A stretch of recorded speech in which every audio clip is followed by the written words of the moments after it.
Hello everyone, let's talk about some holiday and winter book recommendations.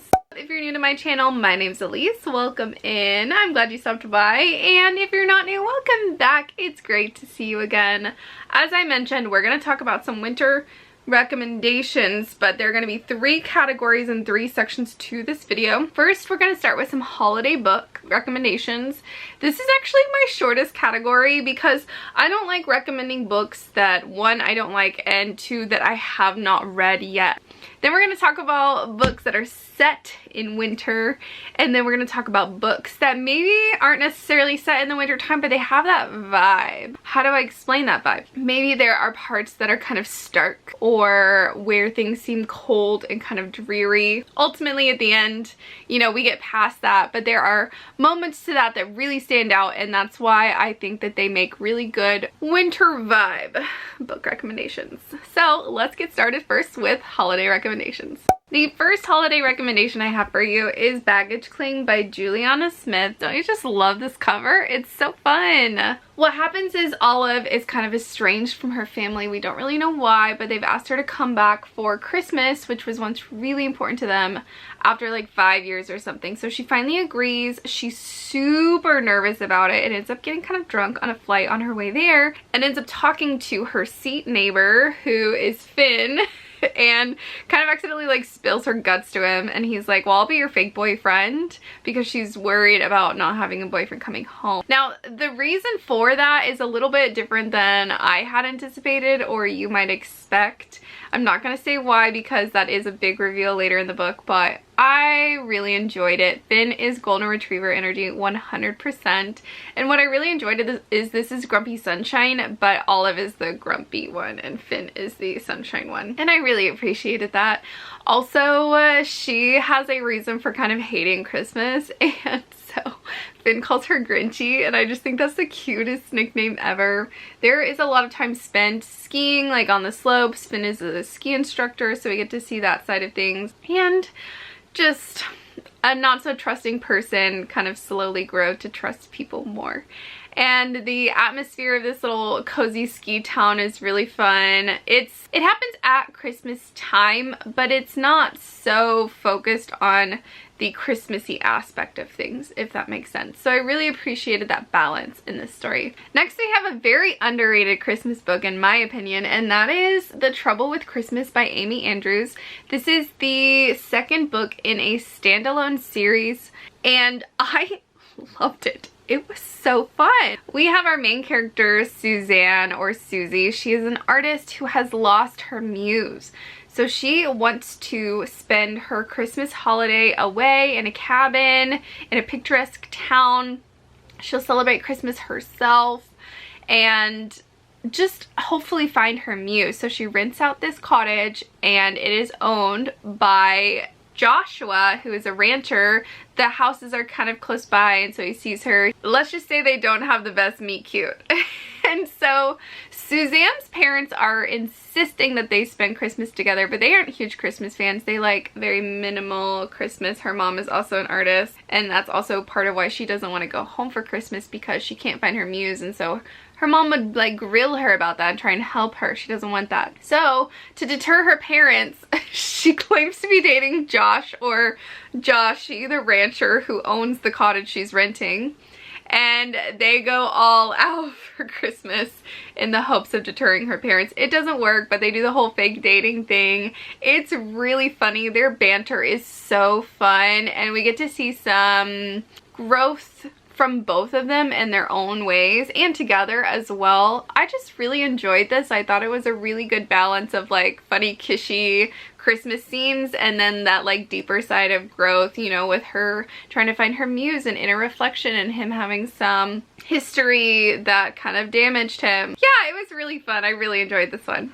Then we have Royal Holiday by Jasmine Guillory. This book was just the perfect light, easy read. I think I listened to it on audio actually. One thing I really enjoyed about this book is that our main female character is actually older. I think she's in maybe her late 40s, early 50s. So I kind of appreciated that, because a large majority of books that I read, the main male characters are in their 20s.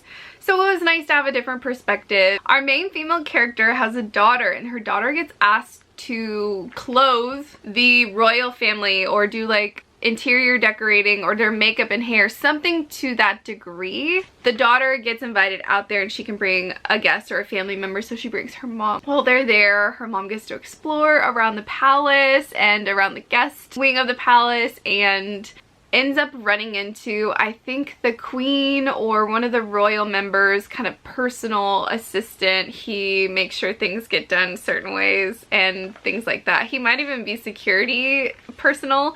I don't remember exactly, but I remember the vibes were immaculate. It was really sweet. It was really simple, and I had a good time listening to it. I also did not feel like I missed out on anything for having read this out of order, because I think the Wedding Date series has like 5 to 7 books now. Next we have Mistletoe by Whitney Deneen and Melanie Summers. This is just a really cozy, sweet holiday romance. We have our main female character. One of her extended family members had a daughter, couldn't take care of her, so now she has adopted her. She's gonna do whatever she can to take care of her, but she doesn't make a ton of money. Circumstances play out to where she gets to be a personal shopper, personal Christmas shopper for a CEO. She does a pretty good job for him, but he finds that he is really interested in her. So he kind of makes excuses for them to hang out and do some personal shopping together. That sounded sexual, but no, like she's actually shopping for him, but instead of him just letting her do her thing, he joins her, or he finds reasons to join her quite often. So it's really sweet. There are some family scenes, and I just really enjoyed it. It was really sweet. There are some scenes where they're with his family and his family is not kind to either of them about their decision. And I really like how they didn't feel guilty about their decision. They stuck with it and they said goodbye. I feel like we don't see that depicted often in books, and so I really appreciated that. Next we have The Holiday Trap by Roan Parrish. This book followed 2 different characters who just needed a change of pace. The holidays were just too much for them this year, and they had a mutual friend who was like, hey, why don't y'all swap your houses? I know that y'all will take care of things, so why don't y'all swap for the holidays for like a few weeks? And they do. And so one story takes place on this island very far north, very snowy, and then another one takes place I think in New Orleans in Louisiana. So the juxtaposition of the two was really nice, the differences between the two. Basically they have their own moments kind of reckoning with why they decided to switch houses, and they both find their own little romances.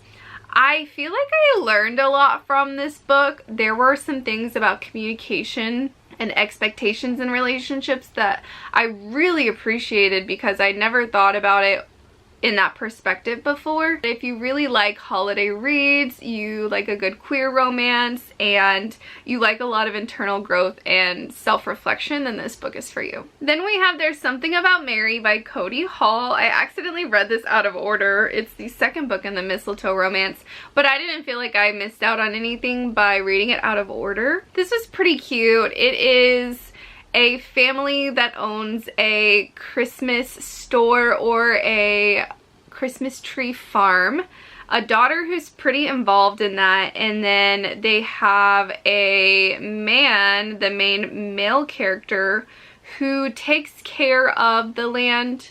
I forget what the term for it is for, but he lives there on the property with his son. He's a single dad, very protective of his son and who his son comes around. It's like a single dad romance. It's kind of a forced proximity, kind of a workplace romance situation. And I just remember it being really cute, and I remember really enjoying the son.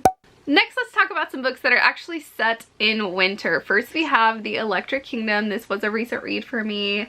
A majority of this book, except for a few of the flashbacks, takes place in the winter. We see snow a lot. The Electric Kingdom is a young adult sci-fi slash fantasy novel about this world after this fly has taken over. They basically eat any animal that's living that they can get close enough to. And then it also leads to some people becoming crazed and maddened and dying of this flu-like virus. Our main character, Nico, gets told by her dad, who used to be a scientist, that he thinks that something's gonna happen at this specific spot and she needs to go and find it. So she goes on this journey across several states over several days to try and find this place, this thing that her dad talked about. And along the way she meets up with some other kids from other parts of the story, from other worlds, doing their own thing.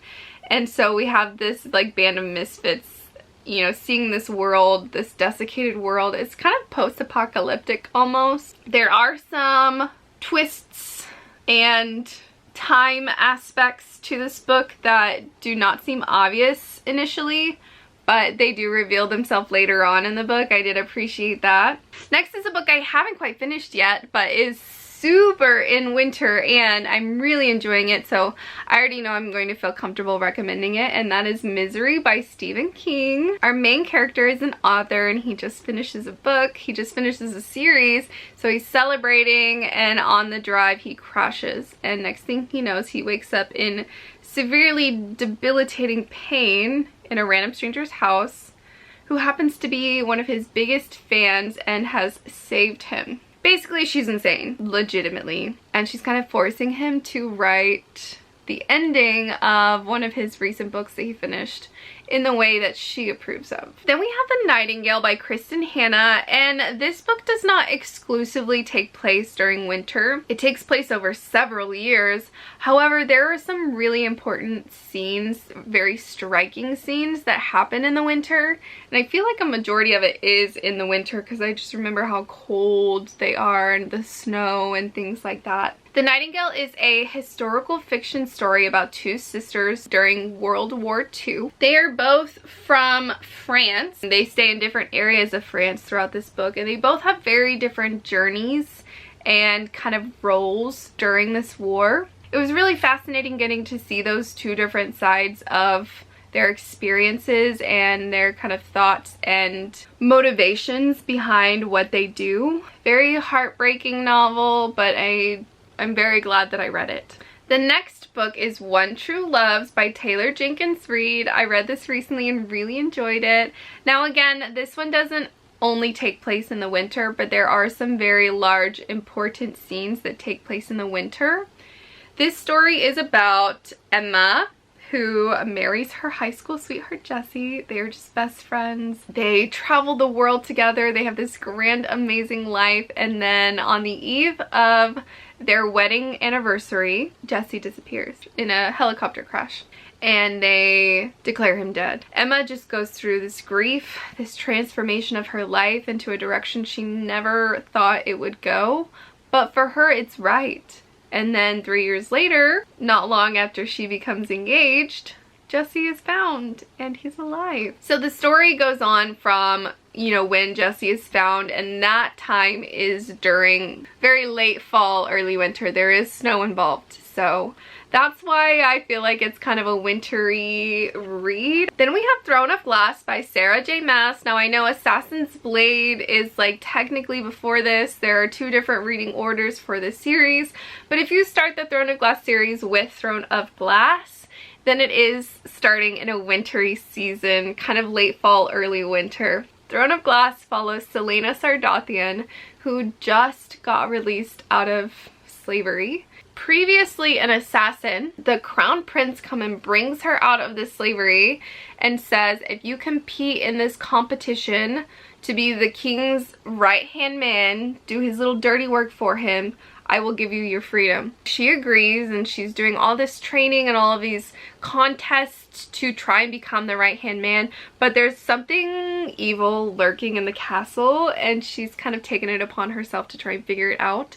So there are a lot of threads to this story, but ultimately it is taking place during a winter season. Then we have Neon Gods by Katie Roberts. This is the first book in the Dark Olympus series. If you know me, if you've been around, you know how much I love Greek mythology. If you're new to my channel, I'm obsessed with Greek mythology and all sorts of retellings and reimaginings, and that includes the Dark Olympus series. Let me just take a step back and explain the premise of this series. Instead of it being a retelling of Greek mythology, It's more of a reimagining, and instead of these godlike beings, it's more the gods' names and roles are used more as like figureheads. For example, say there is an Aries. An Aries can work in the Aries position as like the war leader or as the protector of the city, but then something could happen, they could die, they could retire, and then someone else can step up in their place. So this first book we follow Persephone, and her mom is Demeter. Her mom really wants her to kind of clinch her power in the top 3 up with like Zeus. So she wants Persephone to be the next Hera. She wants Persephone to marry Zeus and like gain a seat in the top 3. Persephone does not want that, and she runs away to Hades. That's all I'm gonna say. It's very steamy. It is a great setup for this world. I recommend this book. Starts off in winter. Then we have We Are Okay by Nina LaCour. This book follows a up and coming of age girl named Marin, and we find out at the beginning of this book that she has a secret, and she has run away from her town, from her home, because of this secret. Kind of shut out her best friend, shut out the people who care about her as she goes to college. Well, everyone's waiting for her to come home during the holidays from college, and she doesn't. So her best friend comes to her, I believe Mabel. So shares the story of why Marin's run away, what her secret is, her healing from it. It's a really lovely story about friendship and non-traditional families and those who care about you. I really loved that aspect of the story. The next book I'm recommending is The Last Word. I just finished reading this the other day, and the majority of it does take place during winter. There are a few flashbacks that are not during winter, but this story was crazy. It was so good. So what happens is this avid reader leaves a 1-star scathing book review to this man who writes and sells his book like an indie author. And he's like, I don't appreciate it. Take this down right now. And she refuses, and then crazy stuff starts happening to her and around her house that she's staying in. It was really good. I really enjoyed it. Then we have Whiskey and Wine. We have our main female character who is an event planner, and she gets asked to go to this one hotel area that also does events and help them with their holiday and Christmas party, I believe. And so she does, and she meets with the owner. They don't have the best start, but he's an ex-hockey player who was injured pretty grievously, has a bit of a chip on his shoulder, and I guess they start to warm up to each other, and definitely winter vibes for sure. There's like ice skating, hot chocolate, those kind of things, without being like super overly Christmas or holidays. Then we have Guild by Raven Kennedy. This one takes place in the winter for sure. There is a lot of snow involved in this story. Basically, we have our main female character. This is kind of a retelling or reimagining as well. She has Midas's touch. Like, she is gold. She's gold. And she touches things and they turn into gold. Basically, she is his toy, but they've loved each other and had a past together before she was this golden creature. And so she's like in love with him, but he does a lot of things. The king does a lot of things that she does not approve of, and then basically is giving her to another person. I can't remember all of the details of it. I do remember that it's in the winter though. Okay, the next book I have that is set mostly in December is One Day in December. Now this could also be considered a holiday book. It does start off with a holiday party. What happens is our main female character, she gets on a bus, she's going home, and she makes eye contact with this guy, and that's it. That's her person. It's instant love. She just knows that that is her soulmate. So she spends the next few weeks, maybe month, she gets on the same bus looking for him so that, you know, she can see if she can find him. Doesn't happen, she gives up. Then she goes to her sister's holiday party, I believe, and come to find out he is her sister's boyfriend.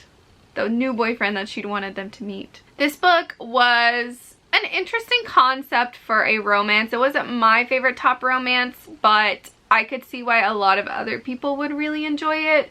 It was very atmospheric. There was a lot of growth going on from both of them, which I appreciated.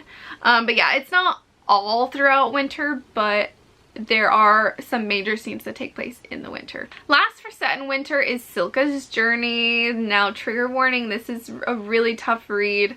It is part of the Tattooist of Auschwitz series, and it follows this woman, Silka. She is of Jewish descent, but when she got captured into the concentration camps, instead of being treated quite like the others, she was treated a little bit differently and like special because she was the German soldiers' comfort woman. This is actually after the war has finished and after a majority of the Jewish people who are still alive have been liberated, but because she, was in cohorts with the German soldiers, she is sent to like an extreme prison. So ensues this journey of her time at this prison. She kind of has good behavior and moves up the ranks and stuff like that until she becomes like a nurse, kind of. You know, it tells the story of her now when she's in the prison and her past as like a comfort woman.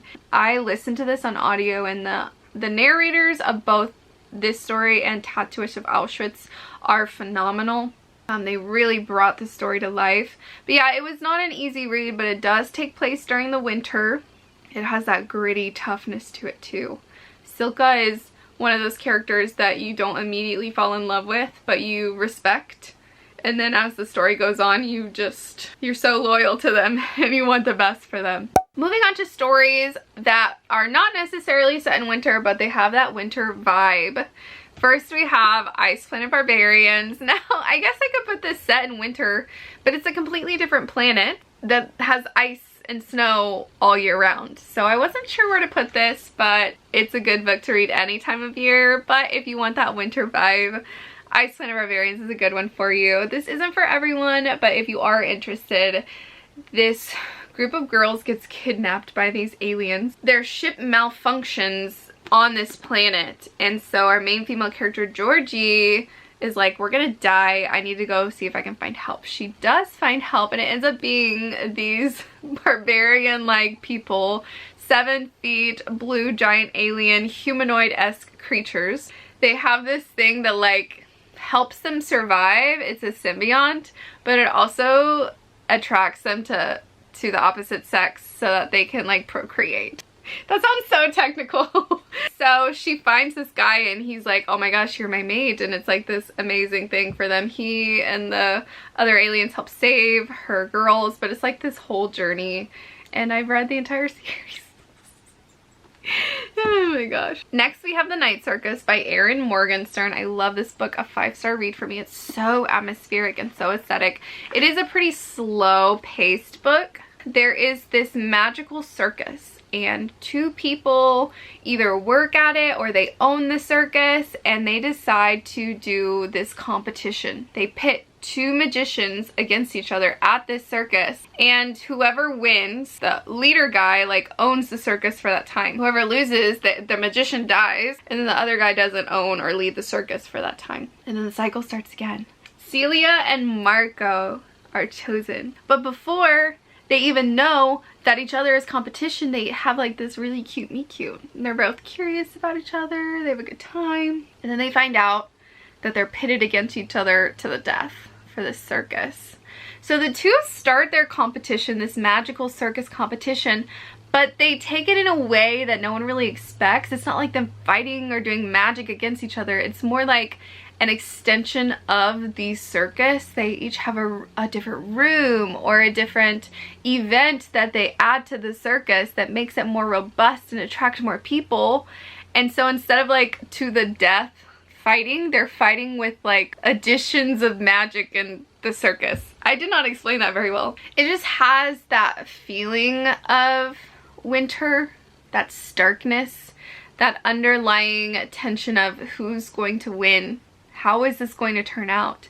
And there's also one of those extensions that I was telling you about, and it's like a winter themed room. and it's so magical. And I think that's one of my favorite rooms of the book, is this winter wonderland. And yeah, I really recommend this. It has winter vibes and I hope you read it. Next we have Six of Crows by Leigh Bardugo. This is the first book in the Six of Crows duology, or like the 5th or so book in the Grishaverse. This book maybe doesn't take place during winter, but they travel to a very icy land and they have to travel through that on their kind of quest.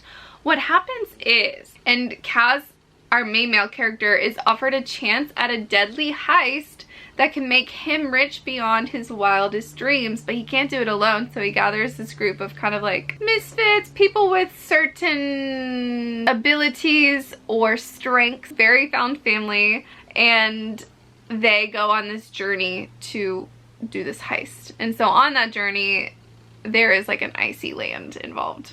And that's why I think it's a winter recommendation. Then we have Normal People by Sally Rooney. Now, this takes place over a greater period of time, so not just necessarily winter.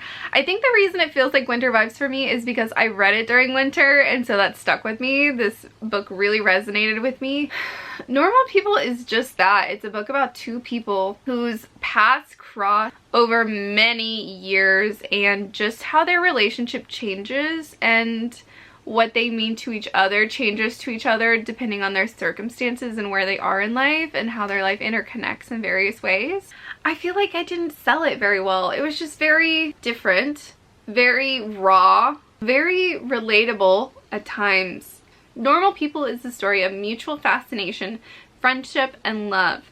It takes us from that first conversation to the years beyond in the company of two people who try to stay apart but find that they can't. These two people, they're just drawn to each other, and time again their paths cross for various amounts of time. They just can't seem to let each other go. Next we have The Midnight Library by Matthew Haig. Again, I don't know when this takes place, but it has that vibe, that like rawness. I think that's the quality that I'm looking for, like that rawness really lends itself to a wintry read. And that is this book, and I think reading this towards the end of winter and the beginning of spring is an excellent time to read this because it has that kind of dark depth of despair at times, and then the ending can give you like a perspective to start afresh or new. The Midnight Library is about Nora, whose life is on the edge. She's on the cusp. She gets taken to this midnight library. Within it lies all these books, these journals of her life, and if she chooses one, she can go in it and live in that life for however long she wants until she wants to leave, or she can just live in that life forever if she so chooses. So Nora goes to these different journals, these different lives. For example, one of them she decides to become an Olympic swimmer.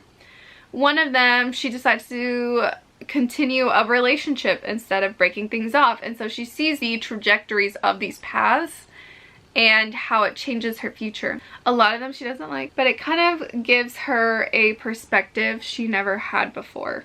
And I know a lot of people say, oh, it's kishy, like, oh, I already know that, or it's like stupid concept, but I really liked it. I thought it was really refreshing. And like, yeah, you know, it's kind of like a self-help, like, oh, here's a different perspective on life, but sometimes that's refreshing and sometimes that's really nice. I will say it's not always a happy-go-lucky book. Check the content warnings for sure. If that sounds interesting to you, then pick it up. Next we have The Invisible Life of Addy Laro by V.E. Schwab. I don't know why this feels like winter to me. Again, this takes place over a greater period of time, like many years. And so there are some wintry moments, but I think again, it's that rawness, that grittiness. Her situation is not ideal. Addy Laro was born well into the past. I can't remember, was it like 1500s? 1700s? She was born in the 1700s and had an arranged marriage like when she was 16 or something like that. She didn't want to get married, but you know, at the cusp of her wedding, the only thing she can think of to do, she's already asked her parents to call it off, she's asked the family to call it off, they won't, so she prays to the gods. Except instead of praying to the gods of the day, she prays to the gods of the night, and Luke answers her prayer.